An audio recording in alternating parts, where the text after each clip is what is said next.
turma, tudo bem com vocês? Professor William aqui. Hoje a gente vai tratar de um assunto aí que a gente vai entrar um pouco na questão de origem da vida. Tá? Então, primeiramente, hoje a gente vai falar sobre a abiogênese e a biogênese. Vamos ver as diferenças entre um e outro. Tem um camarada que ele fez estudos importantíssimos, tá? Que acabaram com essa questão da abiogênese, mas a gente vai falar mais à frente, tá? Que foi Louis Pasteur. Ele desenvolveu o método de pasteurização. E o que é isso? É um método que você utiliza para aquecer certos alimentos. Tá? No caso aqui eu trouxe o exemplo do leite, você aquece ele para que você mate os micro-organismos presentes ali dentro. Então, quando você mata aqueles micro-organismos, aquele leite passa a ter uma validade bem maior. E não só isso, Louis Pasteur também entendeu ali através de seus experimentos que certos micro-organismos, leveduras, atuam no mecanismo de fermentação. E com isso você tem aí o aparecimento de bebidas como vinho, como cerveja. Tá? Hoje em dia a gente também tem o kefir. Tudo isso ele descobriu, né? Ele ali e a sua equipe descobriram e ajudou a entender melhor como que funciona esse mundo, como é que eu posso dizer, invisível a nossos olhos. Tá? Dessa vida invisível que acontece ali, mesmo que a gente não enxergue. Então você tem a questão de fungos e bactérias muito pequenos, que você não consegue enxergar, mas eles estão ali fazendo seus processos, seja o processo de fermentação lática, seja o processo de fermentação alcoólica. E aí você tem a origem das bebidas alcoólicas, aquelas pessoas que ficam pisando no vinho lá na Itália. Então, muito tempo atrás, entre os dedos daquelas pessoas, né, tinham o quê? Fungos, tinham organismos fermentadores. Então, conforme eles iam pisando naquele alimento, ia passando para as uvas. E aí você deixava aquilo parado um tempo, né? E o que acontecia? Eles conseguiam fermentar através do açúcar, né, daquela fruta, produzir ali o álcool. E aí ficava disponível também naquela bebida e no final de tudo você tinha o vinho. Então tá aí a importância de toda essa estrutura, né, para a ciência que a gente tem hoje. Então só uma breve introdução. Acredita-se que a Terra tenha surgido há 4,6 bilhões de anos atrás. O universo todo há 15 bilhões de anos atrás. E que na Terra, quando ela surgiu, era impossível de ocorrer vida, por conta das questões de gases, calor, não tinha presença de água ainda, então rochas, você era um ambiente muito seco, muito inóspito. Então você ainda não tinha suporte para que ocorresse o aparecimento de vida ali. E aí a gente tem essa série chamada Big Bang, que ela diz muito bem, mais ou menos assim, muito rapidamente, como que ocorreu esse processo desde o Big Bang. Então não sei se vocês conhecem a série, mas aí fica a abertura da série. O universo era denso e quente. Após bilhões de anos houve a expansão e de repente a Terra esfriou, os autótrofos surgiram, neandertais, ferramentas, a muralha da China, matemática, ciências, história e o mistério que começou com Big Bang. Big Bang, a teoria. Com todos os aparelhos, computadores, celulares e tudo mais. Então, essa é uma referenciazinha da cultura pop, trazendo aqui para nossa aula de hoje. E aí, se a gente botar no calendário essa ordem cronológica, né, se a gente trazer esse surgimento desse universo em um calendário de 12 meses, que é o que a gente usa, a gente teria de janeiro ao meio de setembro, basicamente, só a questão de expansão do universo. Aí, lá para o dia 12 de setembro, você tem ali a formação da Terra e dali para frente a gente tem todo o desenvolvimento do nosso planeta, o aparecimento das primeiras células se organizando, formando as primeiras formas de vida, os animais, plantas, dinossauros, e vamos supor aí que no dia 25 de dezembro a gente teria o surgimento dos hominídeos. Aí você tem os dias de hoje. Então, se a gente for comparar, a gente está aí no nosso planeta há 5 dias apenas. Tá? Para vocês terem uma noção de que a escala geológica ou o tempo cósmico, ele é muito destoante do que a gente costuma pensar. Por isso que é difícil você ver um processo de evolução acontecendo de tal modo que você visualize a diferença. Porque você tem aí a questão de bilhões de anos, milhões de anos, e você tem um ser humano que vive aí até 80, 85 anos no máximo, assim, de maneira geral, né? Então fica um processo bem complicado de você observar. Então aqui a gente tem mais uma vez mostrando ali a inflação, né, a forma dos quarks, primeiras partículas, primeiros núcleos, primeira luz. Idade das Trevas, que é quando você tem a formação dos aglomerados de matéria. Depois você tem a questão da gravidade, onde vai surgir ali as estrelas, as galáxias. Depois você tem a expansão do universo se acelerando, que nos dias atuais ele continua se expandindo, até que as galáxias ali foram formando ali os sistemas solares, todos os sistemas e tudo mais. Então você tem toda essa questão evolutiva, desde o Big Bang até os dias atuais. E ao longo de todo esse processo, você tem o universo cada vez mais esfriando. Esfriando, assim como o planeta Terra foi. Ele se formou primeiro, era totalmente inóspito, ele foi esfriando ao longo dos milhões de anos. Então a gente entende que toda a matéria que forma, todos os átomos, elementos químicos que formam tudo, eles vieram lá desde a época do Big Bang. E você teve ali alguns experimentos, tá, na década de 50, que a gente vai falar mais à frente, que conseguiram formar em laboratório moléculas até aminoácidos. Posteriormente, proteínas. Então você tem sim um forte embasamento teórico e prático de que a vida sim surgiu aqui. Primeiramente, a gente tem a teoria da abiogênese. Tá? Então, durante muito tempo, a gente achou que os seres vivos surgiam a partir de uma matéria orgânica não viva. E isso ficou conhecido como abiogênese ou geração espontânea. E o primeiro a propor isso foi Aristóteles. Por quê? Imagine você num mundo muito antigo, que você não tem os conhecimentos que você tem hoje. E aí você vê lá um monte de lixo acumulado na rua, você passa um dia, só vê o lixo. 2 dias depois você passa e vê um monte de ratinho. Você vai pensar o quê? Pô, ninguém colocou os ratos aqui. Eles surgiram dali. Tenho certeza que eles surgiram daquele lixo. Outra coisa, resto de comida. Pum, jogou fora. Aí você vê, começou a dar um monte de larva. Então eles achavam que a vida surgia daquela matéria. Que de alguma forma, alguma força ali tinha capacidade suficiente de gerar vida. Tá? O ambiente tinha uma capacidade de gerar vida. E eles entendiam isso dessa forma.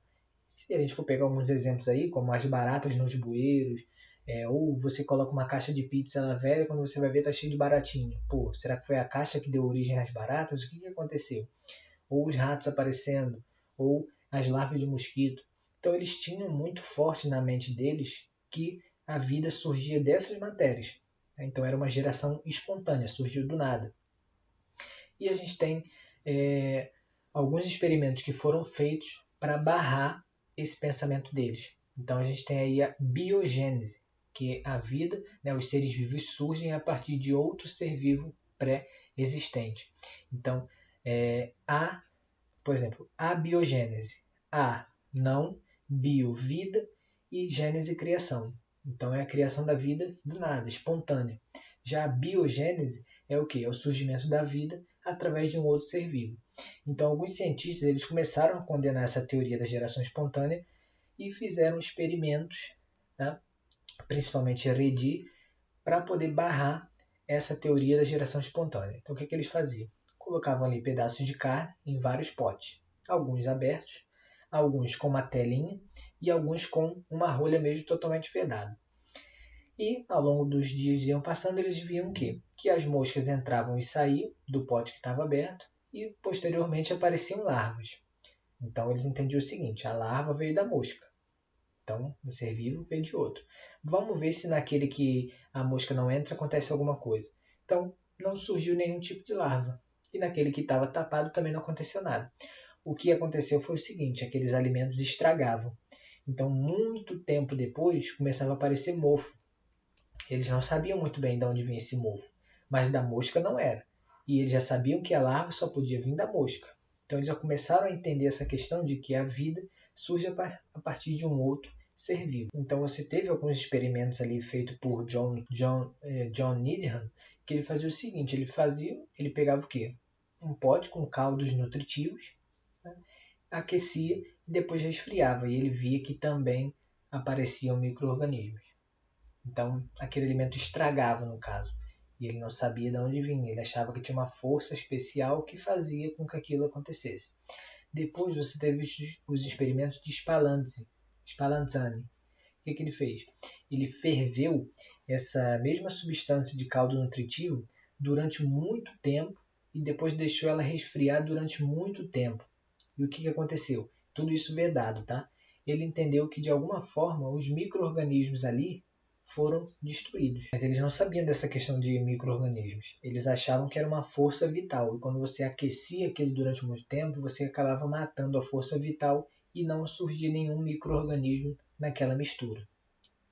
Então aqui, ó, experimentozinho ali do Needham, você tem os frascos com um caldo nutritivo, você ferve eles durante um tempo, coloca a rolha e você tem futuramente a contaminação por micro-organismos. Então, nesse tempo aí de você ferver e colocar a rolha, pode ser que havia alguma contaminação, mas na época eles não sabiam. E aí veio, depois de todos eles, Louis Pasteur para poder nos trazer o experimento assim que comprovou essa questão. E com isso ele derrubou totalmente essa ideia de abiogênese, de que tinha uma força vital, uma força especial, uma força de alguma coisa que fazia com que a vida surgisse do nada. O que Louis Pasteur fez? Ele fez experimentos com esse frasco de gargalo de ganso, de pescoço de ganso, de cisne. Então você vê que ele é bem alongado e ele tem mais uma curvinha lá na frente. E qual foi a ideia disso? Ele pegou, né, esse líquido, ferveu durante um bom tempo. Ele deixou aquilo fervendo durante um bom tempo. Ele não fez isso só com um frasco, ele fez com diversos frascos. Tá? Da mesma forma, caldo nutritivo, esse tipo de pescoço aí na extremidade do frasco e ferveu todos eles. E após isso, o que ele fazia? Deixava esfriar, tá? Sem botar rolha, sem nada. Só com esse tipo de frasco mesmo. E ao longo dos dias, das semanas, ele foi percebendo que mesmo estando sem rolha, mesmo estando em contato com o ar, entre aspas, nada se alterou, não estragou, continuou intacto. E aí o que ele fez para poder... Ele começou a pensar o seguinte, bom, se tem alguma coisa, eles ficam retidos ali no gargalo de vidro do meu pote. Vamos comprovar isso? Vamos. O que ele fez? Pegou alguns frascos, quebrou aquela pontinha dele ali, para ele ficar em contato diretamente com o ar, e não do ar precisar fazer toda essa viagem até chegar lá. Abriu, né, quebrou ali, deixou em contato direto, e rapidamente ele percebeu a presença de micro-organismos. Ele percebeu que aquilo ali estragava. Então, o que ele concluiu desse experimento? Que não existe nenhum tipo de força vital. Simplesmente micro-organismos estão presentes no ar. E eles que atuam nesse contexto da contaminação de alimentos, do experimento, seja lá do que for. Então aquilo está presente no ar. Então, através disso, ele comprovou realmente que a vida só consegue surgir através de um outro ser vivo. Então você consegue ter a larva aparecendo através da mosca e você consegue ter a contaminação acontecendo ali dos experimentos através de micro-organismos, ou seja, seres vivos já presentes na atmosfera, que ao entrar em contato com aquela substância conseguem se reproduzir, fazer todas as suas atividades e acabam estragando aquele alimento. E com isso você teve um avanço na questão alimentar muito grande, porque você começou a utilizar o método de quê? Pasteurização, de você dar uma vida mais longa aos seus alimentos, através da pasteurização. Então, o que consiste essa pasteurização? Você simplesmente aquece o leite, né, principalmente, você aquece aquele alimento e depois você veda ele. E com esse aquecimento você mata o micro-organismo e com essa vedação rápida você impede que tenha uma nova contaminação. Mas para tudo isso você tem uma temperatura correta ali para fazer esse procedimento, porque senão você acaba estragando certos componentes daquele alimento, que não é uma coisa boa.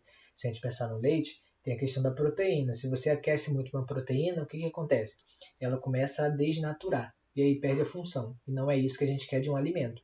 Então é o suficiente só para matar a maioria dos micro-organismos, quase todos, suficiente só para matar os micro-organismos e você tem um alimento com uma validade maior sem perder suas propriedades. E aí, por que a gente coloca certos alimentos na geladeira? Você deve ter percebido que se você deixa as coisas fora da geladeira, elas tendem a estragar mais rápido. E por que isso acontece?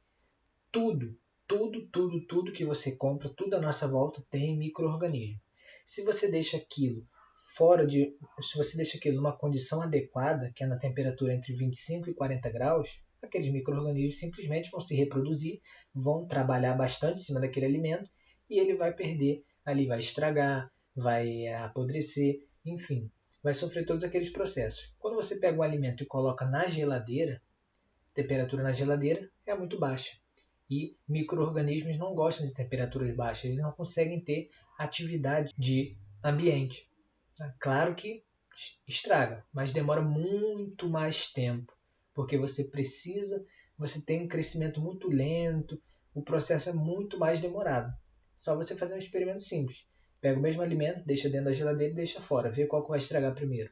Com certeza é o que está fora, porque você tem condições ali necessárias para que os micro-organismos consigam sobreviver, se multiplicar e tomar conta de todo aquele alimento, tá bom?